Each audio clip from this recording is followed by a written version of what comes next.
Bismillahirrahmanirrahim. Assalamualaikum warahmatullahi wabarakatuh. Alhamdulillah wassalatu wassalamu ala Rasulillah wa ala alihi wa ashabihi wa mawalah wa ba'd. Jemaah sekalian yang dirahmati Allah Subhanahu wa taala, kita bersyukur pada Allah. Pada malam hari ini kita masuk malam yang ke-16. Jadi ibarat orang yang mendaki sudah sampai di puncak. Sudah sampai di ketinggian, lalu kemudian kita mau turun. Biasanya orang yang turun dari ketinggian itu hememe huluto, hememe ulande. Sudah banyak orang-orang yang tersungkur.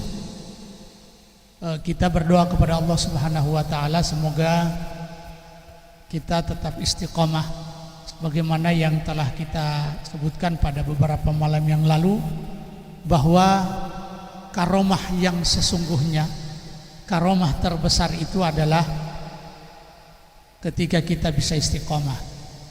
A'dhamu karomatin luzumul istiqomah. Jadi karomah yang paling besar itu adalah kita bisa istiqomah. Salawat beserta salam kita aturkan kepada Nabi kita Nabi Muhammad SAW, kepada para sahabatnya, para keluarganya, para pengikut setia beliau hingga yaumil qiyamah. Salah satu yang membedakan Khaliq dengan makhluk itu adalah kesempurnaan. Allah Subhanahu wa taala maha sempurna, sementara sifat manusia itu adalah dhaif, memiliki serba keterbatasan. Dan sifat lupa itu adalah sifat ketidaksempurnaan, dan itu sifat dimiliki oleh yang namanya makhluk yang bernama manusia. Dan Allah Subhanahu wa taala karena sempurna, dia tidak lupa. Wa ma kana rabbuka nasiya. Wa ma kana rabbuka nasiya. Tuhanmu tidak akan pernah lupa. Jika ada orang yang menganggap bahwa dirinya tidak pernah lupa, maka sesungguhnya dia sedang merampas makomnya Allah Subhanahu wa taala. Dia sedang menggeser posisi Allah dan tidak akan pernah bisa menggeser. Oleh karena itu Allah Subhanahu wa taala yang memiliki kesempurnaan ini, dia tidak lupa. Dia tidak akan pernah tidak pernah lalai. Wa ma kana rabbuka nasiya. Lalu kemudian juga bahkan Allah Subhanahu wa taala tidak pernah merasa ngantuk apalagi tidur. La ta'khudhuhu sinatun wala naum.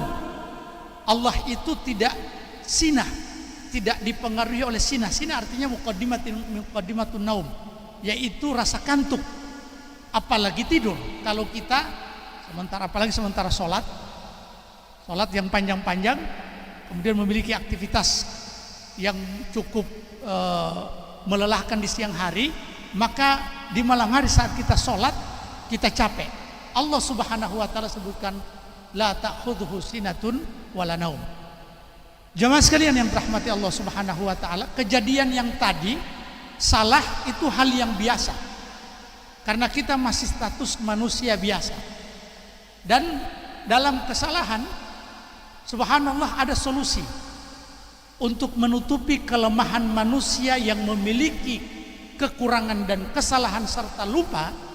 Ada solusi-solusi yang Allah Subhanahu wa taala berikan untuk menutupi kelemahan tersebut. Allah sebutkan dalam Al-Qur'an tentang lupa ini, Rabbana la tu'akhidna in nasina au akhtana. Wahai Tuhan kami, jangan Engkau siksa kami. Rabbana la tu'akhidna in nasina, apabila kami lupa. Au akhtana, dan apabila kami melakukan kesalahan.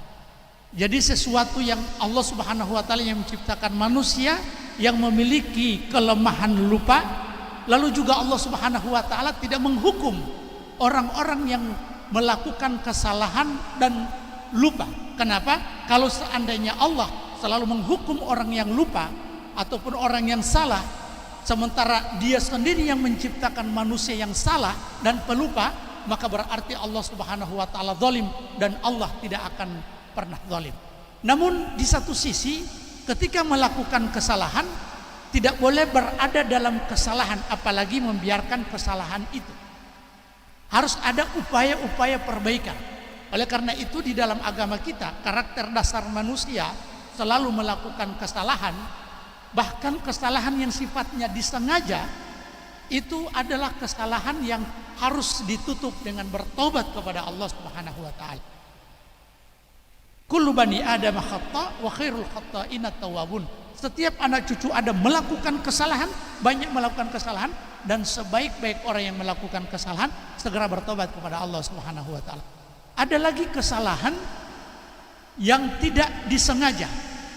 Dan kesalahan yang tidak disengaja itu tetap, meskipun Allah Subhanahu wa taala biarkan itu dan tidak menjadi sebuah kesalahan yang berakibat dosa, tapi harus ada cara untuk menutupi kesalahan. Bagaimana menutupi kesalahan? Sebagaimana yang terjadi tadi, ada namanya sujud sahwi. Sujud sahwi. Tadi ketika imam, ini mungkin hukumnya imam salah, kemudian dia berdiri, dia anggap, seandainya imam menganggap bahwa itu lima rakaat, baru 4 rakaat, tapi pada dasarnya dia sudah yang kelima dan dia yakin baru 4, imam tetap mempertahankan posisinya karena disitulah keyakinannya.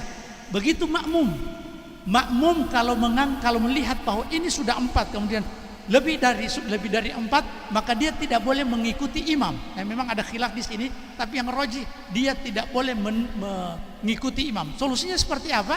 Ketika imam di atas, dia tunggu di bawah.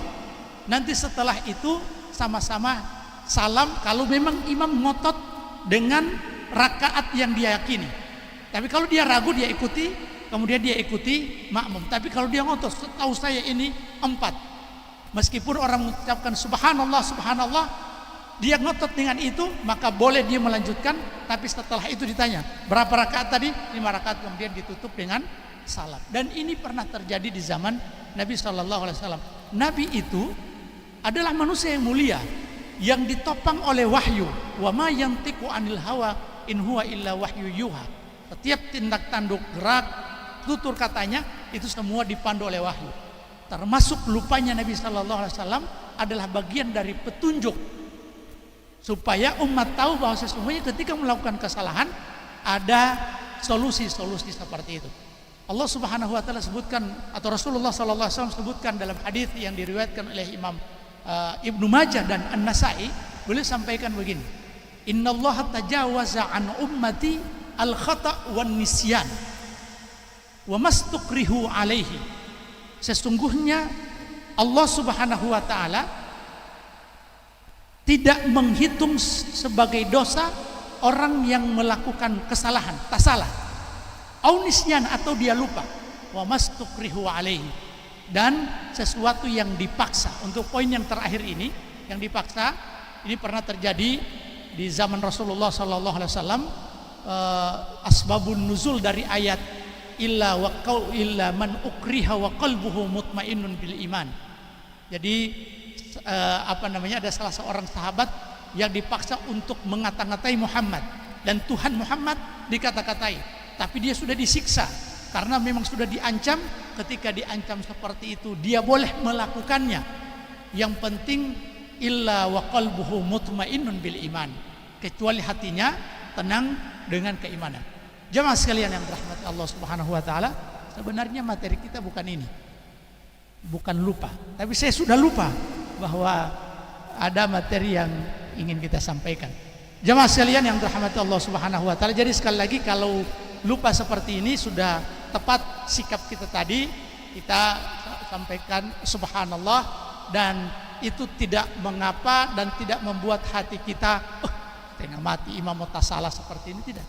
Ini bukan sebuah kebiasaan. Begitu juga untuk onta saja kendaraan Nabi yang melakukan kesalahan. Jadi ketika mau masuk Mekah, kendaraan Nabi tidak mau jalan. Tiba-tiba para sahabat mengatakan khala'atil qaswa, ini mau bikin masalah ini kendaraan Nabi. Kemudian Nabi mengatakan ma khala'atil qaswa, jadi kendaraan Nabi ini tidak mau bikin masalah. Walaysa hadza bi khuluq, dan itu bukan khuluk, bukan kebiasaan dia. Untuk kendaraan, untuk binatang saja Nabi Shallallahu Alaihi Wasallam membelanya dan memberikan uzur. Apalagi kita manusia, tentu ketika melakukan kesalahan seperti ini, kalau memang itu bukan sebuah kebiasaan, walaysa dzaka bikhuluq, dan ini menjadi sebuah kaidah, termasuk salah seorang ustadz yang melakukan sebuah kesalahan yang barangkali kesalahannya fatal dan itu tidak sebagaimana mestinya, tidak terbiasa melakukan itu, jangan lalu kemudian kita hitam putih dan mengatakan dan dia langsung jatuh di mata kita. Kenapa? Walaysa hadza bikhuluq, dan ini bukan menjadi sebuah kebiasaannya. Ini oleh karena itu Bakar Abu Zaid beliau memberikan komentar tentang orang-orang yang melihat seseorang baik ulama, kiai atau guru spiritualnya, dia anggap bahwa sesuatu yang sempurna. Tidak, jangan menganggap orang sempurna, ini masih tetap dalam batas-batas manusiawinya. Jemaah sekalian yang dirahmati Allah Subhanahu wa taala, saya cukupkan ya, bukan ini yang kita bahas, tapi saya akan ingatkan kepada kita tentang waktu yang berlalu begitu cepat. Ini sudah 16, malam ke-16. Baru kemarin kita dihebohkan dengan ada yang sudah puasa dan ada yang belum. Lalu kemudian kita masuk 10 pertama, sekarang sudah malam yang ke-16. Ini tinggal beberapa malam sudah malam yang ke-20.